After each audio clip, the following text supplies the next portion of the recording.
Hello, beautiful souls. I know I haven't posted on here in a little bit. I was in Costa Rica for a spiritual retreat, and then I went to Brazil after that. But I'm going to use this time to do some Q&A and answer questions that you guys have had. And also, our next retreat is going to be in Costa Rica, and it's going to be over New Year's. If you would like more information about that, please just comment, and I will be happy to send that to you. This first question that you guys had was about demons. That word does not resonate with me, but as most of you know, I don't tell Sevyn what to say, and I don't censor her, and I don't try to change her way of thinking, because of the fact that if I did this, it would be very obvious and it wouldn't be her authentic self. So I don't believe anything outside of you can hurt you without your consent, and I think she believes this too, but fractal.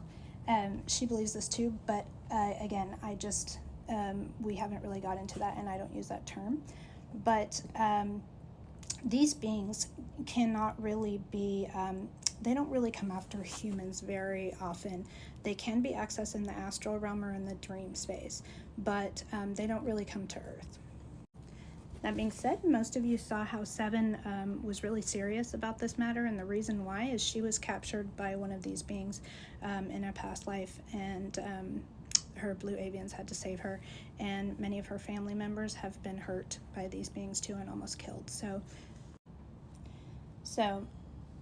I actually just don't believe that anything is going to come after you unless you made a contract with this particular being before you came here for it to help you level up or something like that.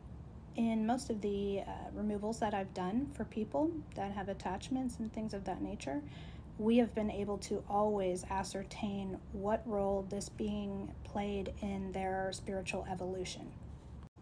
And unless you are a light worker and you work in this space quite regularly, you really don't have to worry about something like this happening, because chances are that you're not really going to come across something like this.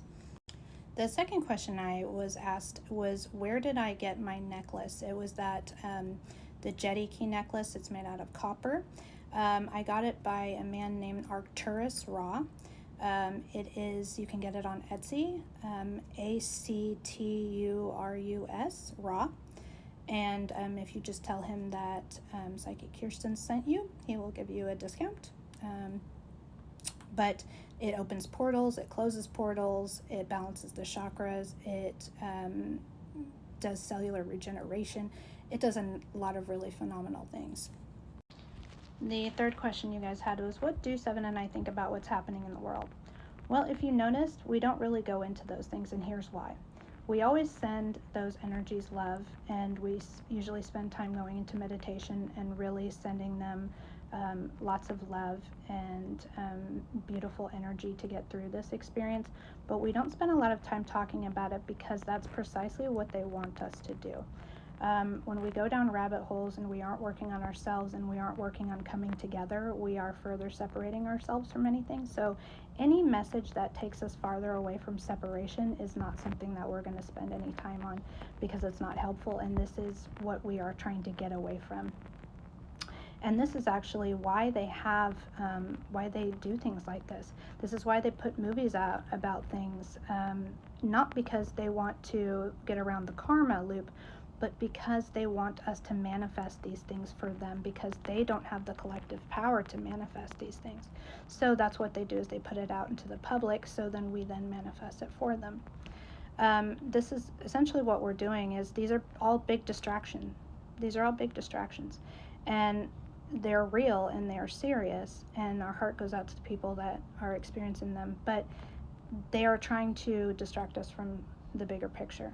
So we never drop into fear, and we don't spend time on these things that are just taking us farther away from the truth and farther away in a separate state. My boyfriend is actually from Israel, and he has a lot of family members there going through this right now, and he says the exact same thing, just sending them love, and really that's all that we can do at the moment. The next question I had was, how do I know if Sevyn is just using her imagination or if it's just a fantasy? Well, This is something her and I delved into years ago when she told me these experiences that she was having. And I told her how important it was for her to be super honest with me about it, especially if I was going to give her a forum to speak about it.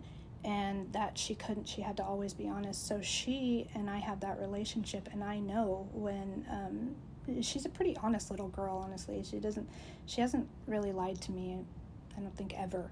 Maybe once or twice when she was younger, but especially not about these things, because she knows it's very serious. And you can also tell her heart is very involved in all the things that she says. And she knows that if she tells somebody a lie, then her credibility would go out the window and people wouldn't believe her. And she doesn't like it when others do that as well. So she's a very evolved little girl. That being said, we do have exercises where we use our imagination to help keep our intuition sharp, but she knows the difference. And she'll oftentimes say, like, Mom, what if this happened? And so that's how I know when she's using imagination. The next question I want to answer is, are all reptilians or grays evil? No race is 100% malevolent or benevolent, including humans. Most of the things that have been told to us about reptilians are in fact false, and they are designed to further keep us separate and, again, a control narrative. The things that David Icke has said about the reptilians are largely inaccurate. There are a few groups of reptilians that are involved with some people in the government for sure, but this is not overarching, and this isn't 100% all reptilians, and all the Alpha Draconians are not bad. Neither are all the Earth-based reptilians.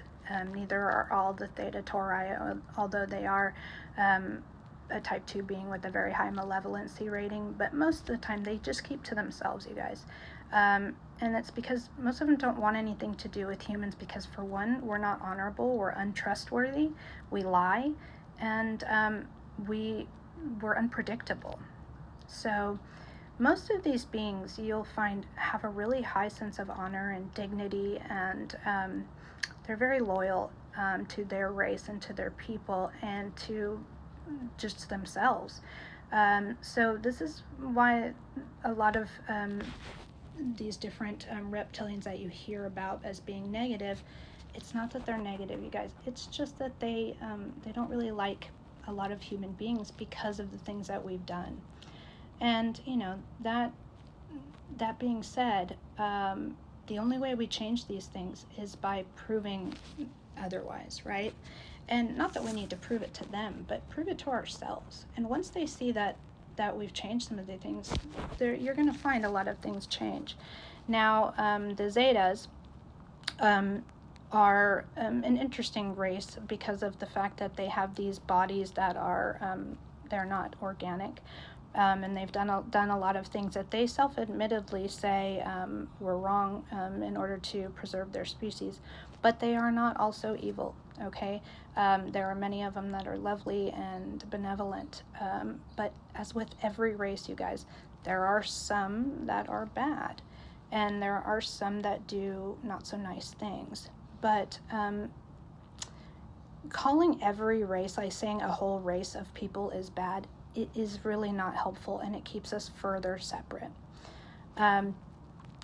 If any of you know Bashar, this is the race that he channels, is the Essassani, which is actually they are grays. They are a type of grays.